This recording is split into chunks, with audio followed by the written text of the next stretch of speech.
ẹ̀yin tèmi ṣàlàáfíà lẹ wà gẹ́gẹ́ bí èmi ọ̀pọ̀n by two ṣe wà lẹ́nu. Yes, ó ti rẹ́dì, ó ti rẹ́dì, ó ti rẹ́dì.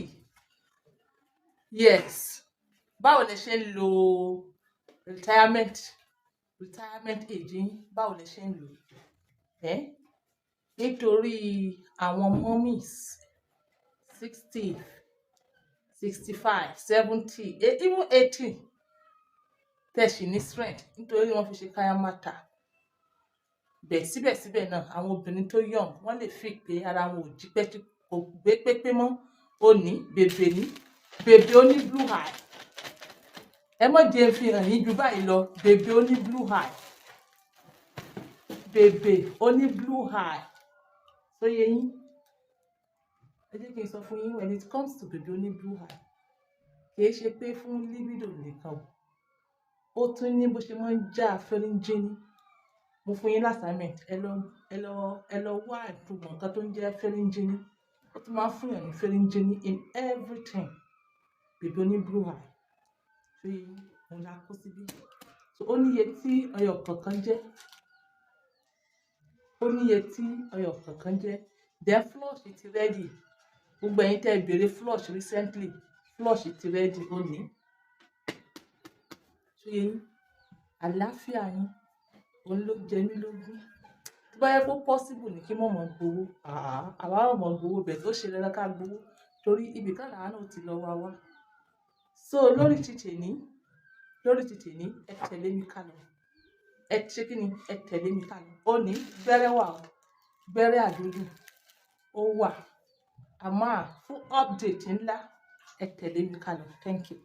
Ẹ̀yin tèmi ṣàlàáfíà ni. Welcome back. Gbẹ́rẹ́ àdódùn. Yálà ọkùnrin ló lò ní, yálà obìnrin ló lò ní. In fact, kò sẹ́ni kankan tó máa dàbí ìwọ sí partner rẹ̀. Anybody tó bá ti lò wá like you are on top. Ìbálòpọ̀ rẹ sí is on top of the game. And apart from ìbálòpọ̀, fẹ́ríńjẹ́ní ni bí mo ṣe sọ. Olóyin ẹ̀ wà o. Olóyin ẹ̀ is like a general one. Gbẹ́rẹ́ àdódùn yẹn, ibi tí wọ́n mọ̀ sin sí is for like your husband. Tó bá ti wá sin tí èsè ìyàwó rẹ̀ tó èsọkọ rẹ̀, kò ní ṣiṣẹ́ o. So it's basically for ọkọ àti ìyàwó. Wọ́n ò gbọ́kọ mi, wọ́n ò ṣe. Ìyẹn ò ní síbẹ̀. Tó bá tún papọ̀ mọ́ ìwà. O lè lo kíní kó mọ́ níwà. Bọ́kọ rẹ ò rí gan, àwọn èèyàn ọkọ ẹ ò rí, wọ́n ò tiẹ̀ jáde. So o ní láti fi wà kún. Update lórí kíni? Update lórí à ń lá òbò. Exaggeration ti pọ̀ jù. Exaggeration ó ti pọ̀ jù. Like seriously? Nígbà ìbálòpọ̀ ẹ̀yin tèmi. Ṣé o ní the sweetest jù ni? Obìnrin tára rẹ̀ wà lọ́nà. Obìnrin tó fẹ́ràn ọkọ rẹ̀. Obìnrin tó fẹ́ràn àti máa ṣeré pa. Ìwọ ọkọ fọwọ́ tẹ́ lọ́yàn méjì. Fọwọ́ tẹ́ lọ́yàn méjèèjì kó fọwọ́ rẹ̀ kó fi síbi òbò rẹ̀. Ìyẹn ó báskí ju pé à ń fẹnu ńlá lọ. Nítorí pé kí ni a fẹ́ là yìí. Ẹ̀yin kan ti fẹ́ kọ̀ sí wàhálà. Ẹ̀yin kan ti fẹ́ kọ̀ sí wàhálà o. Ẹ ti fẹ́ ti ojú obìnrin alálùbáríkà. Ẹ ti fẹ́ tì wọ́n sílé. Ẹ ti fẹ́ tì wọ́n síta. Ẹ ti fẹ́ tì wọ́n síta. Ẹ ti fẹ́ ti ojú obìnrin alálùbáríkà. Ẹ ti fẹ́ tì síta. Ọkọ náà ò lè ṣe. Ọkọ náà ò lè ṣe. Ọkọ rẹ̀ lòun ò lè ṣe. Ṣé dandan ni? Ọkọ rẹ̀ náà ò lè lá. Ọkọ rẹ̀ náà ò lè lábò. Ṣé dandan ni? Ṣé dandan ni? Marriage 15 years nítorí pé ẹ fẹ́ là. Kí ló dé? Àwọn nǹkan tó ti put into the marriage, àwọn orí ọ̀fẹ́ t'Ọlọ́run fi fún ẹ àti àǹfààní tó ti jẹ́nu marriage yẹn, ṣé ó tó pé wọ́n lá òbí òní? Ẹ wo ọ̀rọ̀ yín fẹ́ mọ sú yín o, ó fẹ́ mọ sú yàn o. Kí ló dé? Ó dùn. Ó ṣe mí láàánú pé gbogbo àwọn preacher of òbò lílá yìí, àwọn gan ò tí rèèyàn bá wọn là. Àwọn gan ò tí rèèyàn bá wọn là. Wọ́n jẹ́ kí wọ́n tì ẹ sí kòtò. It's not the ultimate. it's not the ultimate. It's not the ultimate. Mo rí ọmọ nǹkan 25 years nínú marriage wọn. Ó ní òun tiẹ̀ encourage ìyàwó ní rárá, but ìyàwó ọmọ ń bá ń láti tòun. Ìyàwó tiẹ̀ ló ń bá ń lá, but ìyàwó ò gbà kí ọkọ ṣe. Ọkọ sì sọ wípé òun try rẹ̀ pé kóun fi satisfy ẹ̀ ni, but ìyàwó wọn sọ pé òun yọ̀ǹda. Wọ́n dẹ̀ wà bẹ́ẹ̀ 25 years ni wọ́n wà pẹ̀lú ara wọn, gbádùn ara wọn lọ. Kí ló dé?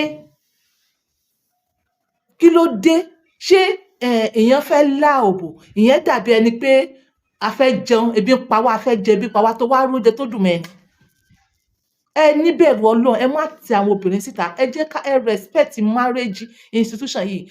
Okay, nígbà tí tó wá rí bẹ́ẹ̀, ẹ̀yin ẹ jẹ́ ká wò ó láyé àwọn ànábì wa Muhammad sallallahu alaihi wasallam.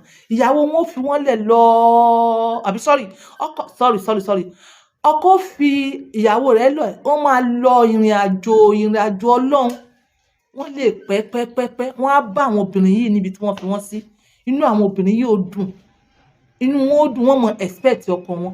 Wọ́n mọ expect kọ́kọ́ wọn wá. Inú wọn mọ dùn, wọ́n mọ ní yes, bójú wo bá tiẹ̀ tó ayé àwọn ànábì tó jẹ́ pé àkànú àdìtì ni.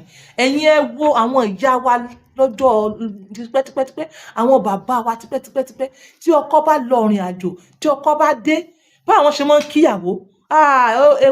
Ewu tú, alẹ́ òní ó yàtọ̀, alẹ́ òní sọkọyọ̀kọ̀tọ̀, alẹ́ òní gbàmù. Ẹ má jẹ́ kí àwọn obìnrin yóò mọ dunnú. Àmọ́ láyé ìsìn, pẹ̀lú gbogbo teaching tẹ́ ń teach wọn yẹn, pẹ̀lú gbogbo teaching yẹn, in fact, àwọn ìyàwó gan mọ gbàdúrà kọ́kọ́ mọ́dé ni. Kí ló dé? Níbo la ti wá uphold culture?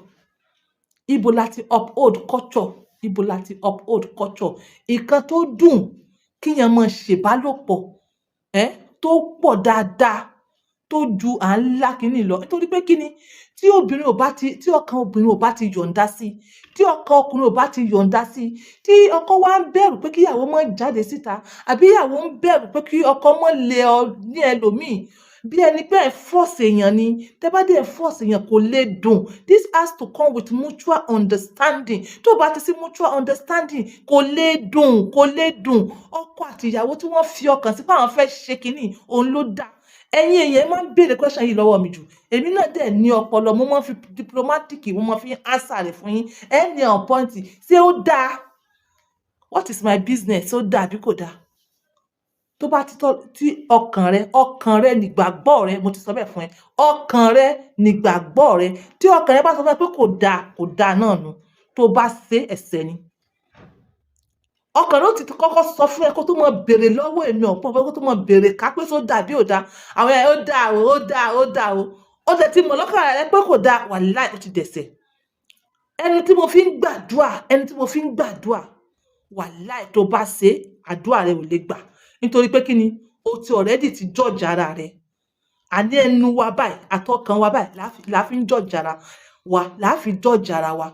Okay, for example, tí wọ́n bá sọ wípé àti mu sìgá, mo ń sọ ní for example, kí wọ́n ní sìgá mímu àbí ọtí mímu ẹ̀ṣẹ̀ ni. You understand? Ìwọ dẹ̀ mú gbogbo ẹ̀ mọ́ra wọn.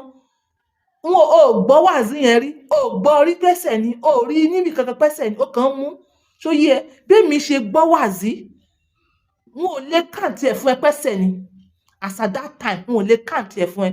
Bẹ́ẹ̀ ijọ́ tó bá ti gbọ́ wàásí, tó ti yẹ̀dá pẹ̀lú wàásí yẹn, tó ti ń sọ fún ẹ lọ́kàn rẹ pé ẹ̀ṣẹ̀ ni, ó ti di ẹ̀ṣẹ̀ ńjọ́ yẹn. Àtijọ́ yẹn ó ti bẹ̀rẹ̀ sí ní di ẹ̀ṣẹ̀. Àtijọ́ yẹn ó ti bẹ̀rẹ̀ sí ní kàǹtì ẹ̀ fún ẹ. Èmi ẹ ṣara wàásí, àmọ́ mo ti gbọ́ rí. Nǹkan tó bá ti mọ̀ pẹ́ṣẹ̀ ni, tó bá ṣe is good. Wọn ò ní kàǹtì ẹ. Bẹ́ẹ̀ ní ọkàn ara rẹ, ò ń fi ìgbà kíní àbẹ́ṣẹ̀ ni. Ẹ̀ṣẹ̀ máa ní kíní. Ó dẹ̀ ń ṣe lọ. Ẹ̀ṣẹ̀ náà ni. Ẹ dákun, mo fẹ́ kẹ́ understand mi pẹ̀lú ọ̀rọ̀ tí mo sọ yìí. Èmi ò ní tí o bá tẹnubọ̀ ìyàwó rẹ lábẹ́ tó ń la, ó tẹnubọ̀ ọkọ rẹ lóko tó ń la, èmi ò ní ẹ̀ṣẹ̀ ni o. But once tó bá ti sọ pé ẹ̀ṣẹ̀ ní ọkàn ara rẹ, ó ti di ẹ̀ṣẹ̀. Ṣó yé yín? Ẹ mọ̀ kan tí ẹ̀ ń rò, ẹ mọ̀ kan tẹ́ ẹ̀ ń sọ, ẹ mọ̀ kan tẹ́ ẹ̀ ń béèrè lọ́wọ́ èèyàn. But nǹkan tí mi mọ̀ ni pé kò síbi tí wọ́n kọ́ sí.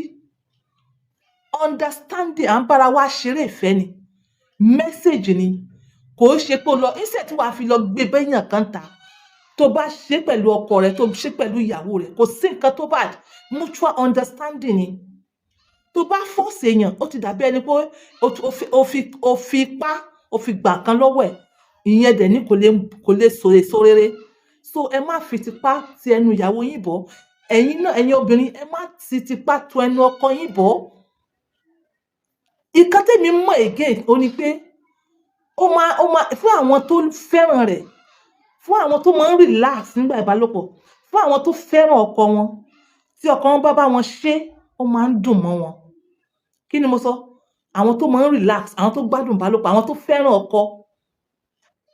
Tí kí ní mẹ́tẹ̀ẹ̀ta yìí bá ti mix ẹ lè gbádùn ẹ̀, ẹ lè gbádùn òbò lílá, ẹ lè gbádùn ẹ má tiẹ̀ waste time ara yín, ẹ má waste time ara yín.